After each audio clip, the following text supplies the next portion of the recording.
Men are haunted by the vastness of eternity. And so we ask ourselves, will our actions echo across the centuries? Will strangers hear our names long after we're gone and wonder who we were, how bravely we fought, how fiercely we loved?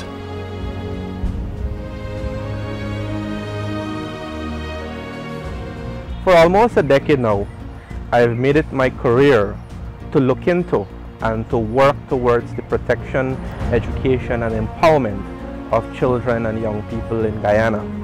And so having my own child, it is obviously of added significance, and it is a very special time for me. I have always been convinced about the power of intention, and I want to speak a little about my intentions for my son. He will be called Achilles. Achilles, as you know, is the famed Greek warrior who journeyed with Agamemnon and Menelaus, who crossed the Aegean Sea to conquer the kingdom of Troy. During that military exercise, Achilles demonstrated himself or stood out as a warrior of superior skill and talent and expertise. And so for me, the notion of Achilles represents the virtues, the values of competence, of brilliance, of confidence, of charisma, and those are the things I've tried to either successfully or unsuccessfully bring into my own life. And those are the ideas, those are the values I would like to extend to him. We are hoping that these values will mark his life, and we are eager to work to inculcate and to nurture those values in him. So all in all, in summation, I would just like to say that this is a very special time. I am very eager, I'm very happy, and I would want these values, these intentions that I've spoken about to come into life. I am going to tell you about my pregnancy in 3 phases: the first trimester, the second trimester, and the third trimester. And my entire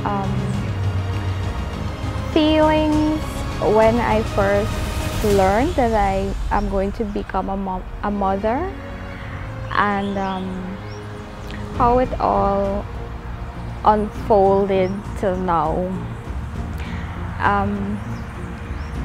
So when I first learned that I am going to be a mother, it was an emotional moment for me,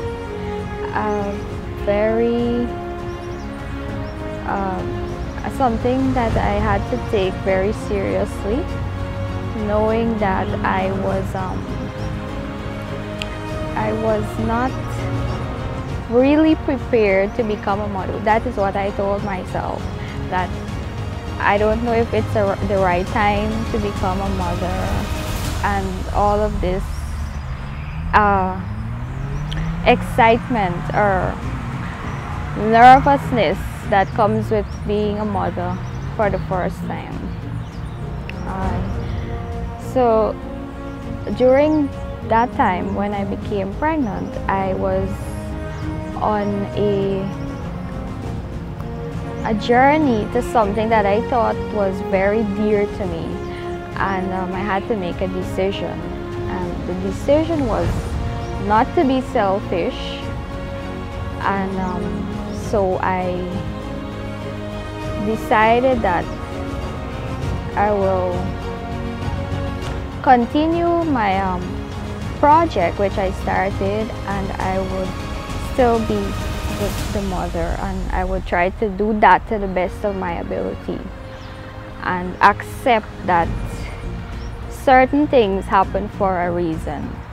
After a few weeks of emotional ups and downs, I had to make up my mind to accept things as they are. And the whole thing about becoming pregnant and knowing that you have to make certain decisions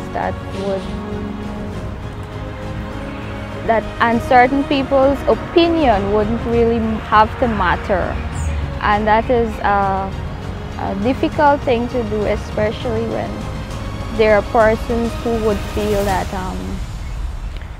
you're letting them down, or you yourself would feel sometimes that you're a failure or something. But it's a decision it's a bridge that I've come to cross, and I think I've dealt with it pretty well. The other thing is that my project, I want to talk about the project that I started and how I started working with kids and so on. So I would have started a project in my home community, which is a book club for kids in the same community. And during that time, I really fell in love with those children, seeing how they interact with me, and they look forward to this book club every month end that I go up there and I get to host the session with them. I felt that I gravitate towards them for some special reason, not only because that I was becoming a mother, but I begin to understand them, try to see myself as a child once again, or try to compare myself to them in some way, and things that they are doing and how I did things back then. And understand that, you know, these are children, and children are so special, and it helps me to understand. I think that has helped me to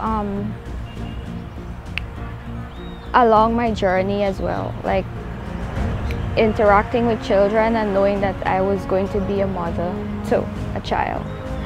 So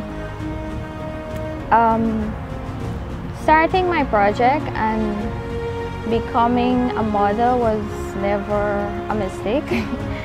I count that as a very huge blessing, and I'm so thankful for that. And the same feeling that I developed for those kids and the care that I have for them, I know that I would do really well with my son. And I would love to bring him up. I have so many plans for him, and I just can't wait to get started. So my first trimester went really well with all of the nausea and vomiting. Apart from that, I couldn't really focus on how he will look at that time, but rather I was very tired and most of the days and so on. But moving on to the second trimester, I felt that I started to think about how he would look, or and that's when he started kicking too. And you know, I look out for how often he would kick, what time he would kick, and you know, these kinds of things. I was still on and off with vomiting and so on, but that is normal. So I realized that in my second trimester too, that a lot of changes, that there were two changes that go hand in hand. One was the physiological as well as the psychological change, where my maternal instincts, you know, began to kick in, and I started thinking about, you know, how I would care for him, what I would say to him, and these kinds of things. So now that I am in my third trimester, I am more focused on his arrival. All I can think about is how I would react when he comes, how we would get along. So my third trimester is all about how I want to welcome him, how I want to dress him, how I want to, you know, how I would do things during the day when he's here and so on. So with that, wrapping up my third trimester and how I feel, I must say that I am equally nervous and excited to welcome him. As the days go by, I know he can come anytime, and that's the scary part. There is also things that could go wrong to a mother in labor, but I do not want to focus on the negative things. But it's really a miracle giving birth to a child. When you think about it, it's a huge blessing, and I know what it feels like now to when mothers go through pain. Well, not the actual labor pain as yet, but how it feels to feel for a child. I know what that feels like now. I have developed those feelings, and so many changes that have occurred to me. I now begin to see things differently, and once again, I'm nervous and very, very excited to welcome my child. First off, Amar, you're going to have the best mom and dad in the entire world. I know this because I've known your mom for quite a while, and I know that she has some of the best qualities that a mother should have. She's caring. Throughout this entire pregnancy, she has been super excited, like all of us, to welcome you, and it is currently counting down to your arrival. We're closer than we were before, and bro, we just know that. Well, I just want you to know that, along with your mom and dad, I'm going to be here for you always, and that we're going to love you, support you in everything that you do.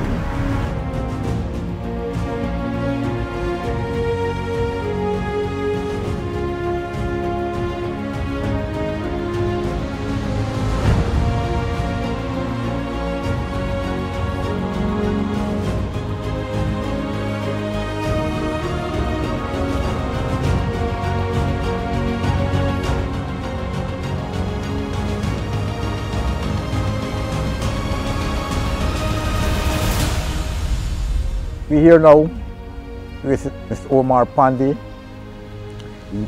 newborn baby. Congrats and bless Omar with the baby into the new world. All one supposed to be knowing Achilles Panday with the CEO for the rights of the child, the great leader concerning inspiring the youth them of rights of the child. He involved in a lot of programs across the country. Also, my son Elijah is one of them in the group book club at National Library with him. He conducts a lot of survey across the country with the youth them concerning the rights of the child. He is the CEO of the rights of the child. Currently right now, I know him 3 years now, since I'm on the team with him, myself, and he's a great man. And I wish him all the best. Continue the good works, what he's doing. I just would like to officially congratulate Achilles Panday and the class for having their newborn baby, Achilles with an S. Alright, so having a baby is like one of the most precious gifts you can ever receive. It's a blessing, and it's one of the most joyous moments you can ever experience in life, and I'm so happy for them. She's the last. She's my baby sister. She's the last in the family. Our family is not so large. As I said, it's a blessing that it's irreplaceable. So the joy is overwhelming. Sean is excited too. So he expressed himself in some ways that person wouldn't understand, but he's excited. Yeah. I am the driver that took the mother to clinic, to and from clinic. I would just like to wish the baby well and Amar on his future endeavors. This morning we are in Linden at the glorious and historic Watuka House. Anyone who knows me would know that I am a person attaching a great value to significance. So it is no coincidence that we would come to Watuka House or we would come to Linden to have it be part of the blessing of his life. I have said previously that I want him to have a superior knowledge of the geography of Guyana, and I think it is only fitting that we bring him this early to bless his life in Linden.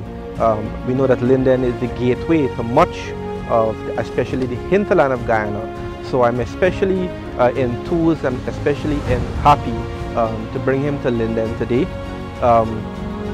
Traveling to places like Purpakari, Iwokrama, Anai, Surama, Letem, Aishalta, and Madhya, he would have to traverse through Linden. So I'm happy on that we've come to Linden today. I would like him to have knowledge of the significance of things. I'd like him to have knowledge of the significance of this very river that we are sitting next to this morning. The historians will tell you that it is this river which perhaps more than any else has shaped the economic and population contours of what is regarded as modern Guyana. As a child, as a young man, I'd like to have him have a connection to such significance. I'd like him to be a person, a people's person, to treat people with respect, treat people with kindness, respect the cultures, respect the people of Guyana. That is an important intention that I have for his life.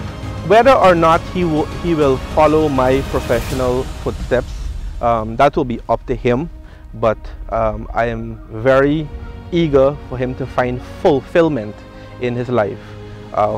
Whichever professional path would lead to his fulfillment as a young man, I would be very happy to support that and to tailor his education to support his fulfillment. This is the second shoot for my son's documentary. His name is Achilles. I don't remember saying it in the previous recording. However, I am so tired and happy that he is here, but mostly happy. I can't go to him. I keep looking at him. Daddy. This morning, we are here at the Watuka guest house, and I just want to express how grateful I am to welcome my baby boy. His name is Achilles Panday. So now that I have my first child, it's been 2 weeks, almost 3 weeks now, since he's here with us, and I am getting this feel of motherhood just at 2 to 3 weeks now, and it's been a lot. I have late nights you have to stay up and so on is nothing easy, but then again it's so special to know that I have this precious little baby to take care of every day, every night, and it's very rewarding because every time I look at him, I'm just thinking about he's going to get big one day, and my imagination is of how he's going to do things, of course, and every day that passes, I keep noticing little things on him, like his eyelashes keep growing every day, his eyebrow, because when he was born, he was so fair and he had no eyelashes nor eyebrows. So within 2 to 3 weeks, I can notice how they have grown, and I think he's already much taller than he was, because yesterday I measured him, and where I first placed him, I couldn't put him there anymore. It was on a small cushion. Anyways, Achilles was born on July 7, 2020, and he's the third edition of July in my family, because my mom was the first to recognize that almost all of her grandsons are born in July. So that's another special thing about his birth. Also, another few things I would like to mention is that Achilles has one grandmother and one grandfather, which is my mom and his father's dad.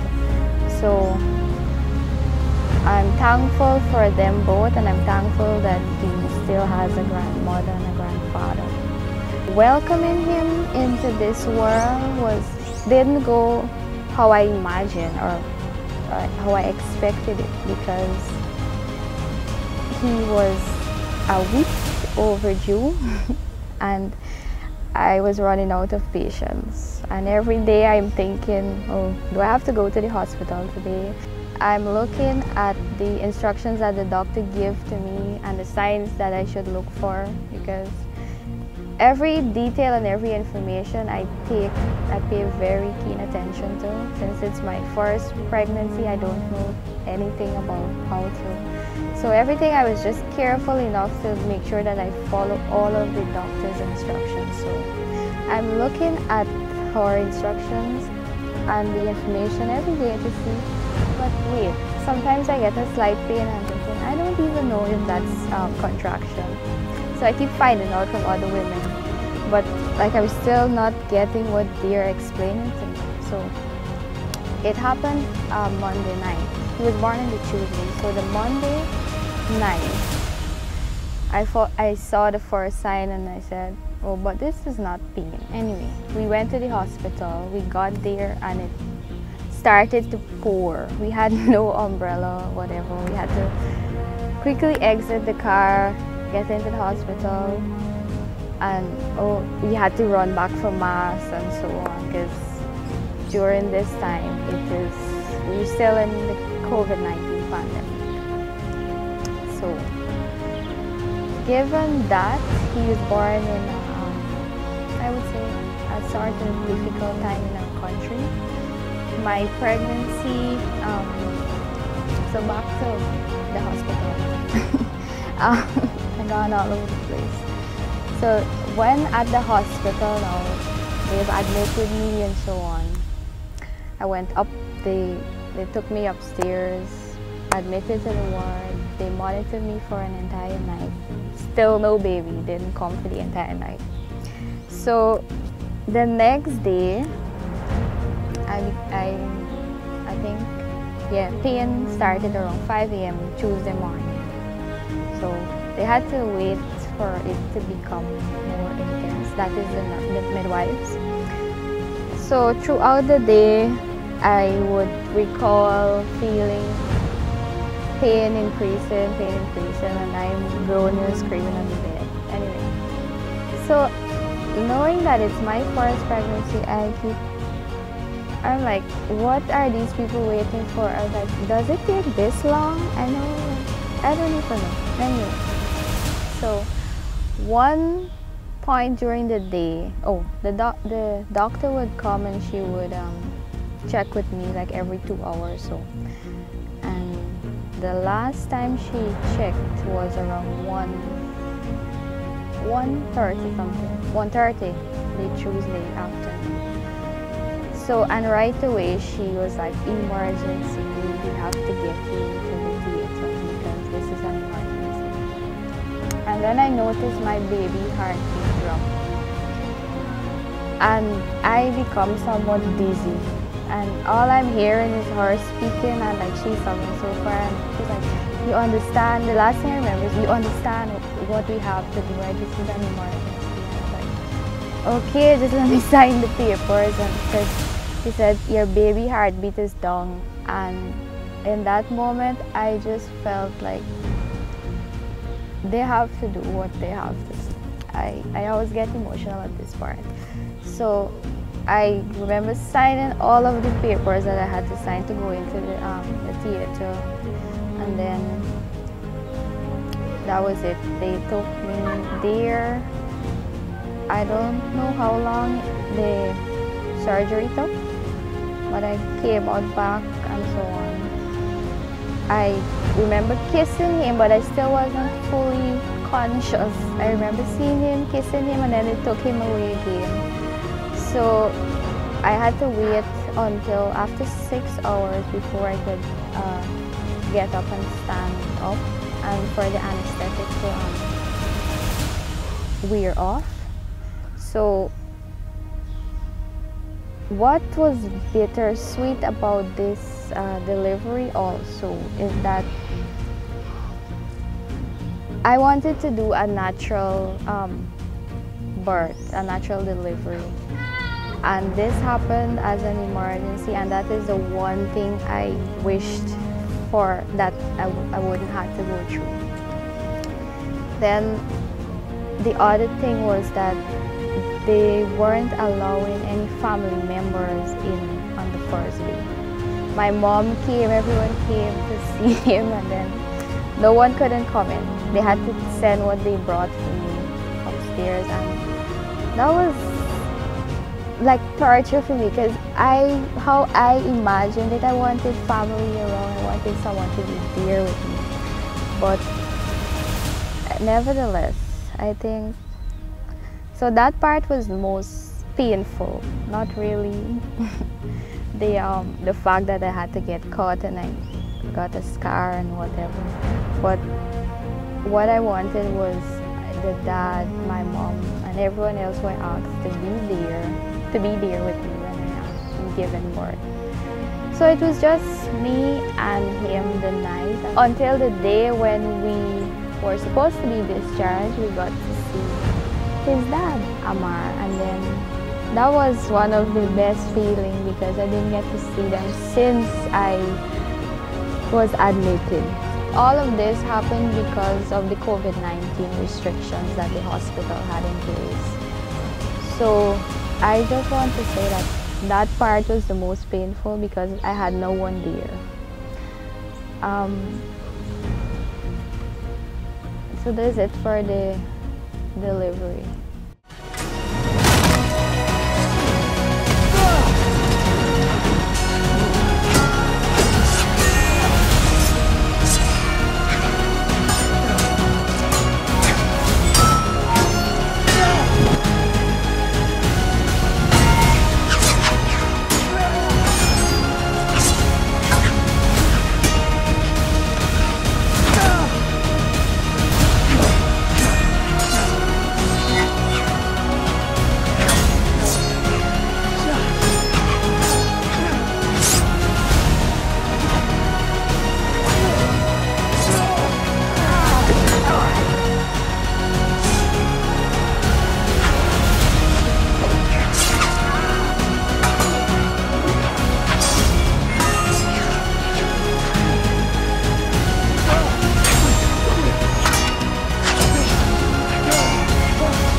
Who are you, soldier?